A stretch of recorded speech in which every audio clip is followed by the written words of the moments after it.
Meu nome é Davi, tenho 34 anos e sou motorista de Uber aqui no Brasil. Trabalho principalmente à noite, já que é quando as corridas costumam ser mais lucrativas, mas também porque gosto do silêncio e da calmaria das ruas vazias. Mas acredite, nem sempre as coisas são tão tranquilas como parecem. Hoje, eu vou te contar um dos episódios mais bizarros e aterrorizantes que já vivi desde que comecei nessa vida de corridas noturnas. Era uma daquelas noites frias e silenciosas de terça-feira, quase sem movimento. Eu estava prestes a encerrar meu turno quando recebi um pedido de uma área um pouco afastada da cidade. O endereço parecia estranho, mas aceitei a corrida. Chegando lá, vi um homem parado na calçada, olhando de um lado para o outro, como se estivesse procurando por algo ou alguém. Ele estava nervoso, dava para ver de longe. Entrou no carro sem olhar na minha cara e só disse: "Dirija, só dirija." Eu podia sentir a tensão no ar. Ele estava agitado, mexendo nas mãos, olhando pela janela como se esperasse que alguém aparecesse a qualquer momento. Minha vontade era de cancelar a corrida e seguir para casa, mas por algum motivo continuei dirigindo. Conforme a corrida avançava, o clima dentro do carro só piorava. O silêncio era pesado, e eu sentia que algo estava muito errado. De repente, ele começou a falar. Primeiro, só algumas palavras desconexas, como se estivesse pensando alto. Depois, as frases começaram a fazer um pouco mais de sentido, mas o que ele dizia me deixava cada vez mais preocupado. Eu não queria, mas não tive escolha, ele repetia, com uma voz trêmula. Comecei a achar que ele estava fugindo de algum problema grande, talvez uma briga ou dívida, algo assim. Tentei acalmá-lo, dizendo que tudo poderia se resolver, que o melhor era procurar ajuda. Mas aí ele olhou para mim com um olhar vazio, como se já tivesse perdido qualquer esperança. O desconforto só crescia, e eu sentia que estava carregando mais do que um simples passageiro. A cada frase, ficava claro que o que quer que ele tivesse feito era sério, muito sério. Ele soltou uma frase que ecoa na minha mente até hoje. Eu fiz o que precisava ser feito, mas não aguento mais. Nesse momento, eu soube que estava diante de algo muito maior do que poderia imaginar. A corrida seguia silenciosa, mas a tensão era quase palpável. Eu queria perguntar o que ele tinha feito, mas algo dentro de mim dizia para ficar quieto. Então, sem qualquer aviso, ele começou a chorar. Foi um choro contido, abafado, como se estivesse tentando segurar uma dor que era grande demais para ele. De repente, ele enfiou a mão no bolso do casaco, e o tempo pareceu parar. Quando vi o brilho do metal, meu coração disparou. Antes que eu pudesse reagir, ele apontou a arma para si mesmo e, no movimento rápido, puxou o gatilho. O som foi ensurdecedor. Eu fiquei paralisado, sem conseguir entender o que tinha acabado de acontecer. O sangue se espalhou pelo banco de trás, e o corpo dele tombou para o lado, sem vida. Eu não sabia o que fazer. Minha mente entrou em choque, e tudo que eu conseguia ouvir era o som do meu próprio coração batendo descontroladamente. Saí do carro cambaleando, e minhas mãos tremiam tanto que quase não consegui ligar para a polícia. Em questão de minutos, a cena estava cercada de viaturas e luzes piscando, mas a sensação de estar preso naquele pesadelo continuava a me sufocar. Enquanto eu tentava processar tudo aquilo, fui levado para prestar depoimento.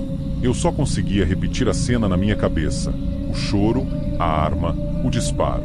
A polícia estava tentando entender quem era aquele homem e por que ele tinha terminado daquela forma. Foi só horas depois, já no meio da madrugada, que um dos detetives voltou com a expressão pesada. Ele me olhou nos olhos e disse: "Davi, o homem que estava no seu carro, ele acabou de matar a própria família." Fiquei em choque. Era como se o chão tivesse sumido sob meus pés. A história era pior do que eu poderia imaginar. Ele não estava só fugindo de algum problema qualquer. Ele tinha acabado de cometer um crime terrível, tirando a vida de sua esposa e filhos antes de acabar com a própria. Aquela noite mudou tudo para mim. Eu aceitei uma corrida que me colocou cara a cara com alguém que estava no limite da humanidade, e isso me assombra até hoje. Nunca mais fui o mesmo, e aquele banco de trás do carro, bom, ele nunca mais foi apenas um banco de passageiro. Depois daquela noite, eu nunca mais consegui voltar a trabalhar do mesmo jeito.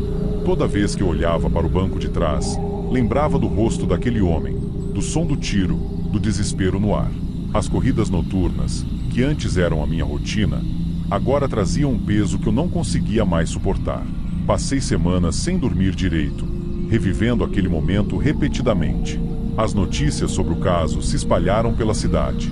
Descobri que o homem era um pai de família que, por motivos que nunca saberemos ao certo, perdeu completamente o controle. Ele não era um criminoso comum. Era alguém que chegou ao ponto de não ver mais saída. E infelizmente eu estava ali, no lugar errado, na hora errada. Cada vez que eu contava essa história para alguém, parecia um pouco menos real.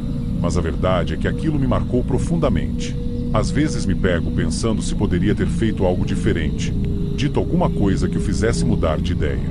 Mas no fundo, sei que aquela era uma batalha interna que ninguém poderia vencer por ele. Hoje, olho para o volante com uma nova perspectiva. Aprendi que as pessoas que entram no meu carro carregam histórias que muitas vezes eu não consigo nem imaginar. E que, por mais que a gente ache que conhece o lado sombrio do mundo, sempre existe algo mais profundo e assustador que pode aparecer quando menos esperamos. Essa foi a noite que mudou minha vida para sempre, e que me fez perceber que a linha entre o bem e o mal é mais fina do que eu jamais imaginei.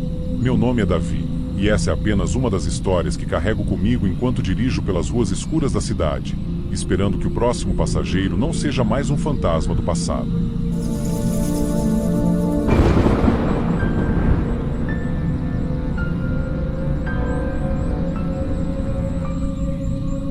Era mais uma daquelas noites chuvosas e eu só queria chegar em casa.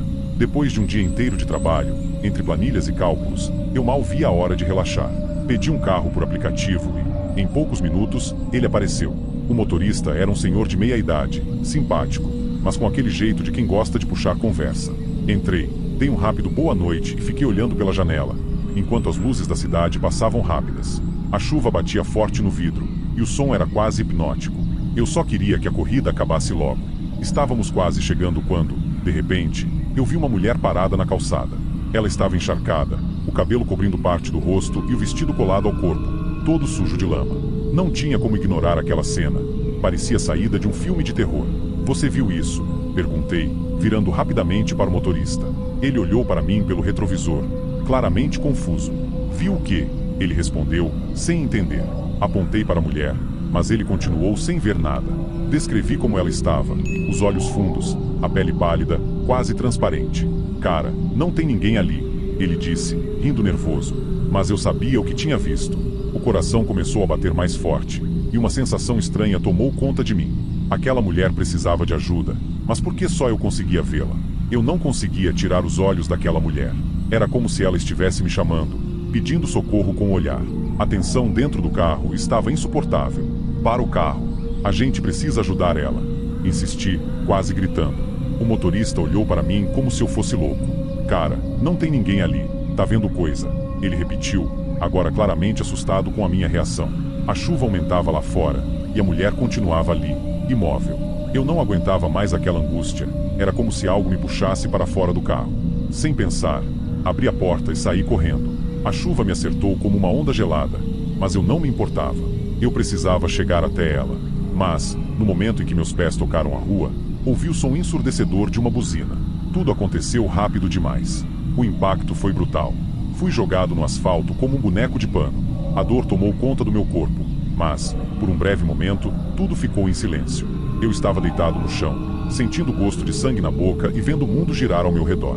No meio da confusão, meus olhos ainda procuravam pela mulher, mas ela tinha desaparecido. O motorista do carro que me atropelou desceu, desesperado, enquanto o motorista do aplicativo gritava por ajuda. Eu não conseguia me mover. Só conseguia pensar na mulher que vi. A dor era intensa, mas o medo do que eu tinha visto, ou deixado de ver, era ainda maior.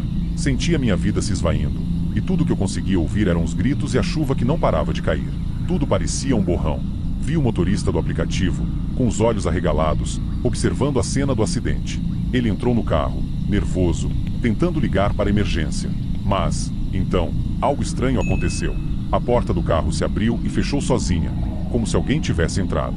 O motorista olhou para o banco de trás pelo retrovisor, mas não havia ninguém lá. A expressão dele mudou de susto para puro terror. Ele ficou paralisado, sem entender, enquanto eu já estava sem forças, caído no chão, tentando respirar. O motorista acelerou o carro e sumiu na chuva, como se quisesse escapar de algo que ele não podia explicar. A presença invisível que eu tinha visto era real. Ela estava lá o tempo todo, apenas esperando. A última coisa que lembro foi a sensação de que eu não estava sozinho. E nunca estive.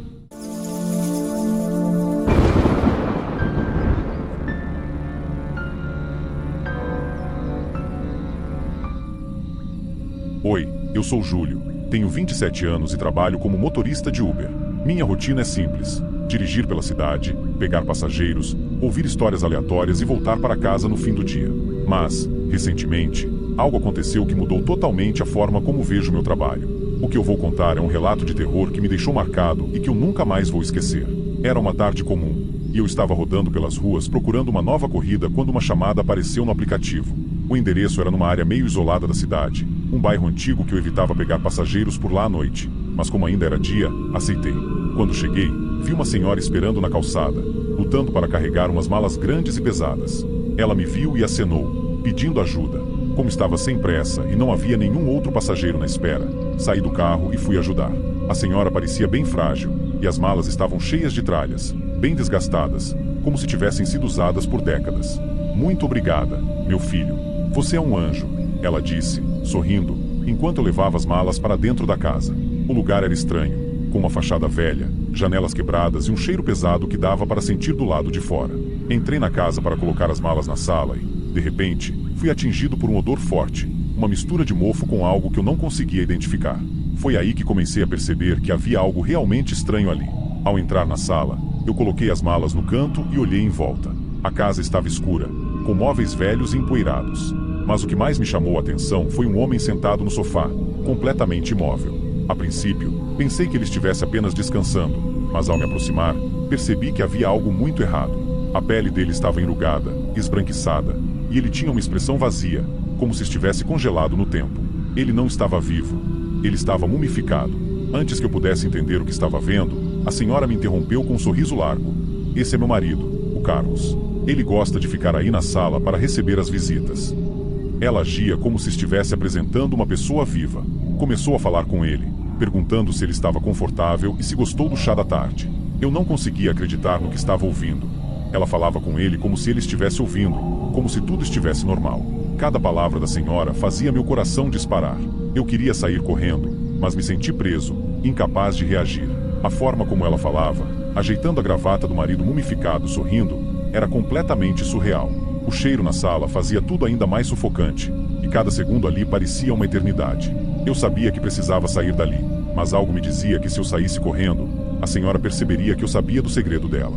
Eu tentava pensar em uma desculpa para sair, mas a senhora parecia tão satisfeita em ter alguém para conversar que não parava de falar. Ela continuava descrevendo a rotina do marido como se ele estivesse ali de verdade, comentando sobre o tempo que passavam juntos, como se nada tivesse mudado. Eu me sentia sufocado, tentando disfarçar o pânico.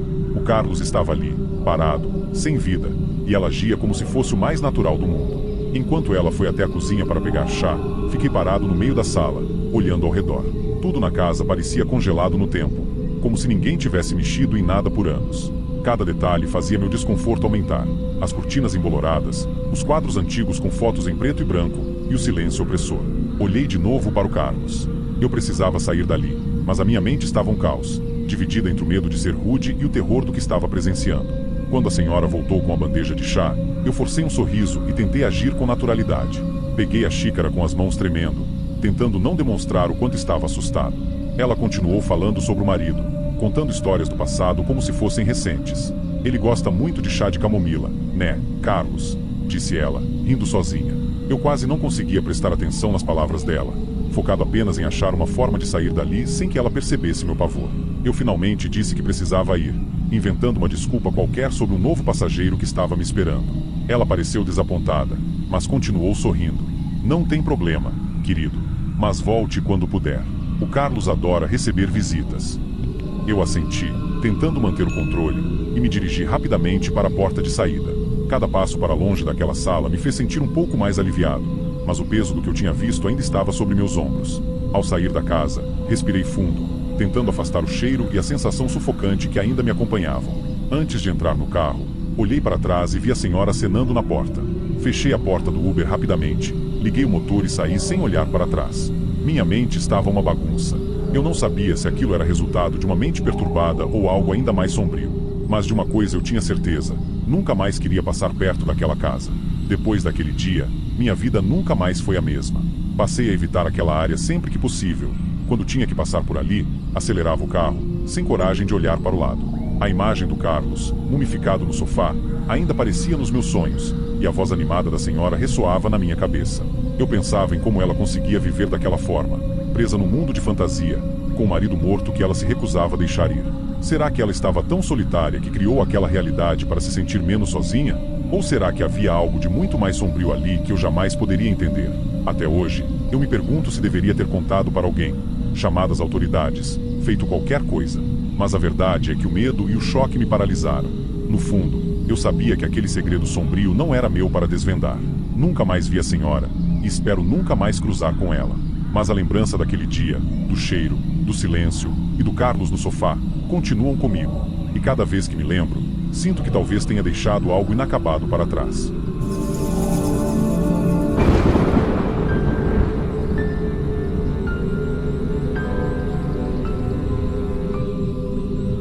Meu nome é Augusto, tenho 34 anos e sou motorista de Uber.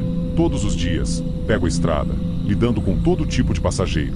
Mas nada, absolutamente nada, me preparou para aquela noite. Vou contar para vocês um dos momentos mais aterrorizantes da minha vida. Se eu soubesse o que estava por vir, teria cancelado aquela corrida na mesma hora. Era uma noite comum, daquelas que você só pensa em chegar em casa e descansar. Já estava tarde, e eu estava cansado depois de várias corridas. Quando vi o pedido vindo de um bairro meio afastado e mal iluminado, pensei 2 vezes, mas aceitei. Não queria fechar a noite com menos do que eu precisava. Chegando lá, a rua estava deserta. Eu olhei pelo retrovisor e vi uma mulher parada na calçada. Ela era estranha, com uma roupa toda rasgada, cabelo desgrenhado e olhar distante. Algo dentro de mim dizia para não deixar ela entrar, mas eu ignorei o instinto e abri a porta. Ela entrou sem falar nada, apenas jogou o corpo no banco de trás e fechou a porta com um estrondo. Eu senti o ar do carro mudar naquele instante. O silêncio dentro do carro era sufocante. Tentei puxar assunto, perguntar para onde ela ia, mas ela apenas olhava pela janela, como se não estivesse ali. Depois de alguns minutos, sem aviso, ela se virou para mim. Com um sorriso esquisito, ela começou a falar coisas desconexas, me perguntando sobre minha vida, meu trabalho, e então fez uma proposta que me deixou em choque. "Você não gostaria de algo diferente hoje?", disse ela, com um tom que misturava sedução e ameaça. Aquelas palavras, o jeito como ela falava, me deram um arrepio na espinha. Ela se inclinou para frente, e eu pude sentir o cheiro forte de álcool misturado com algo que eu não conseguia identificar. A proposta dela era inapropriada, insana, e me deixou completamente desconfortável. Tentei manter a calma e disse que não estava interessado, tentando ser o mais educado possível. Mas o olhar dela mudou na mesma hora. Os olhos, antes vazios, agora pareciam cheios de raiva e desprezo. Senti meu corpo gelar enquanto ela voltava para o banco, murmurando algo que eu não conseguia entender. O clima dentro do carro ficou pesado, e eu só queria que aquela corrida terminasse logo.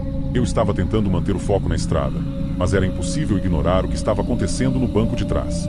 A mulher, que antes estava apenas irritada, começou a murmurar palavras que eu não entendia. Era como se ela estivesse recitando algo, mas o tom de voz era carregado, cheio de rancor.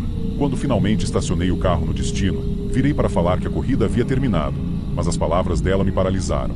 "Você rejeitou a minha oferta, e agora vai pagar por isso", disse ela, olhando direto nos meus olhos.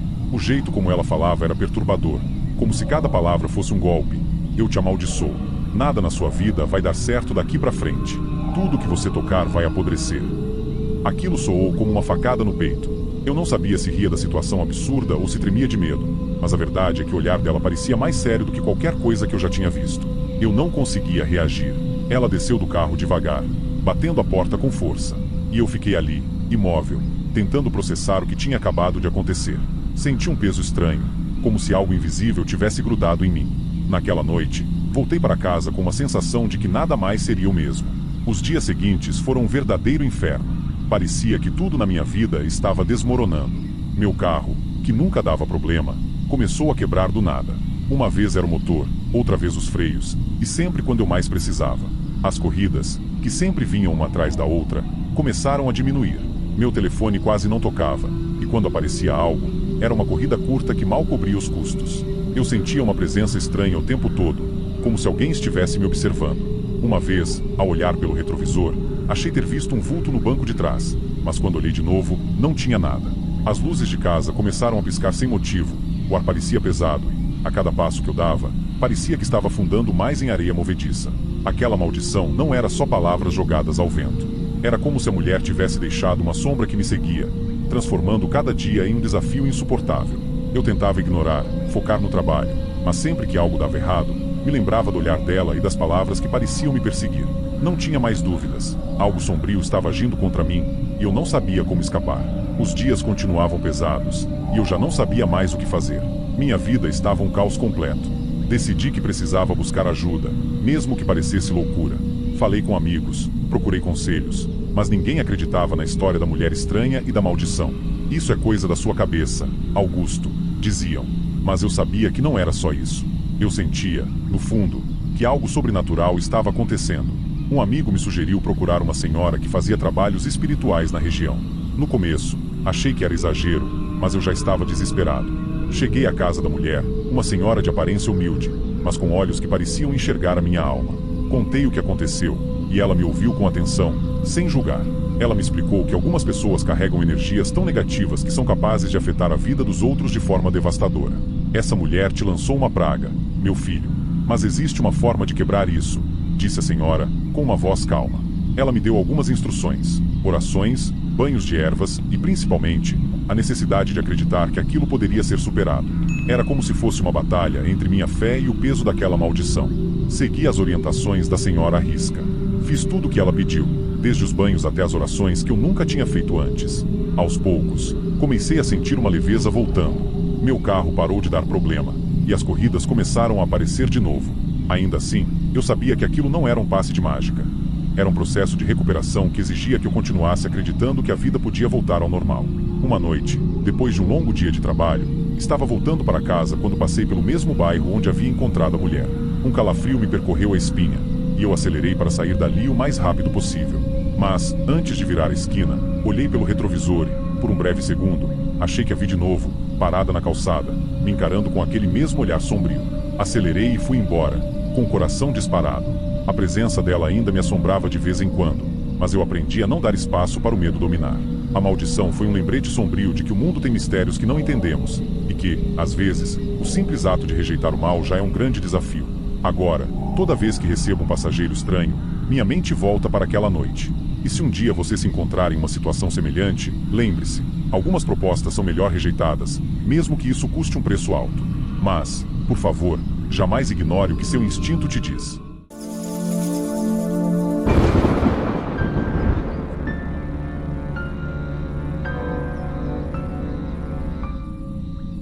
Eu estava cansado, com a cabeça pesada de tanto rodar pelas ruas.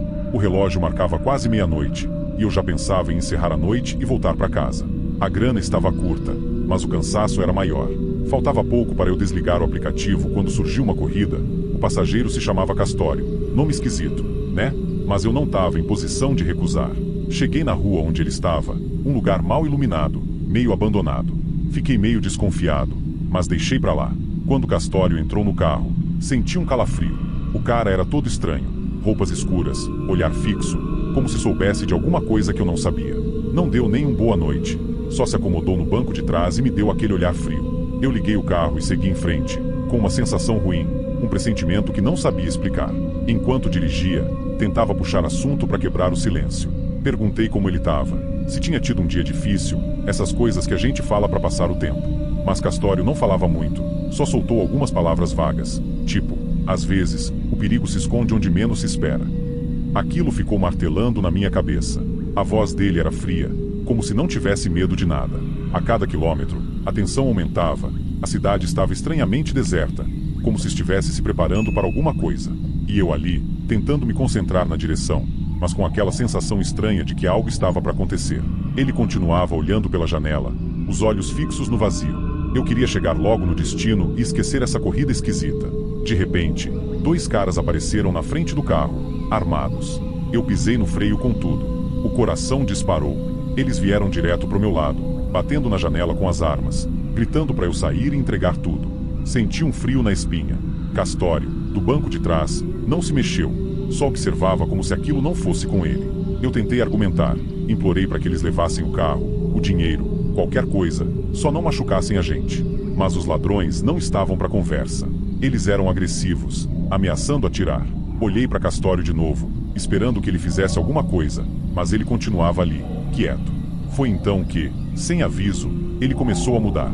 O corpo dele se contorceu de uma forma impossível. Os olhos ficaram brilhantes, e ele se transformou numa criatura enorme, uma fera negra com dentes afiados. Antes que eu pudesse processar, ele atacou os assaltantes com uma fúria descomunal. Eles gritavam de terror, tentando fugir, mas a fera os alcançou. Eu não conseguia acreditar no que via. Estava paralisado. Era como se eu estivesse dentro de um pesadelo, mas era tudo real. Eu mal conseguia respirar. A cena que estava diante dos meus olhos parecia saída de um filme de terror. Castório, ou o que quer que ele tivesse se tornado, atacava os assaltantes com uma ferocidade inacreditável. Eles tentaram escapar, mas a criatura os derrubou como se fossem feitos de papel. Eu só ouvia os gritos deles se misturando ao som dos dentes da fera rasgando o silêncio da noite. Eu me afundei no banco, apertando o volante com força, enquanto meu corpo tremia sem controle. Tudo que eu conseguia pensar era em sair dali, mas minhas pernas pareciam travadas, incapazes de se mexer. A criatura, que antes era meu passageiro, acabou com os ladrões em questão de segundos. Eles estavam no chão, gemendo de dor, enquanto o monstro se ergueu, imponente e assustador. Do nada, ele se virou para mim. Por um momento, achei que seria a minha vez. Mas, em vez de atacar, a fera simplesmente se afastou, sumindo na escuridão. Eu pisquei, e ele não estava mais lá. O silêncio que ficou foi ensurdecedor. Eu fiquei ali, parado, tentando entender o que tinha acabado de acontecer. O som distante de sirenes começou a se aproximar, e eu sabia que a polícia estava chegando. Olhei ao redor, procurando por Castório, mas ele havia desaparecido como se nunca tivesse existido. Tudo o que restava era a sensação de que algo muito além do comum havia ocorrido ali. Quando os policiais chegaram, começaram a me fazer perguntas, querendo saber o que tinha acontecido. Eu estava tão confuso que mal conseguia organizar as palavras. Decidi contar uma versão mais simples, que tinha sido um assalto, que os ladrões tinham brigado entre si. Eu sabia que ninguém acreditaria se eu contasse a verdade, então guardei tudo para mim. Os policiais me liberaram depois de algum tempo, e eu finalmente pude voltar pro carro. Sentei no banco e fiquei olhando para o lugar vazio onde Castório tinha estado. Por mais surreal que fosse, eu sabia que o que eu tinha visto era real. No caminho de volta para casa, lembrei de algumas histórias antigas que minha avó contava quando eu era criança. Ela falava sobre seres chamados nahuales, protetores místicos que podiam se transformar em animais para proteger as pessoas do mal. Eu nunca levei aquelas histórias a sério. Achava que era coisa de lenda, folclore. Mas agora, tudo fazia sentido. Castório não era só um passageiro. Ele era um nahual, um guardião que tinha surgido do nada para me salvar. Eu fiquei grato, mesmo sem entender completamente o que tinha acontecido. A vida tem dessas. Às vezes as coisas mais improváveis são as que nos protegem nos momentos mais escuros. Enquanto dirigia, soltei um suspiro e olhei para o retrovisor, meio que esperando ver aqueles olhos brilhantes de novo. Não vi nada, mas sabia que ele estava por aí, em algum lugar, protegendo quem precisa. E naquele momento, agradeci em silêncio, porque tive a sorte de cruzar o caminho de um verdadeiro protetor.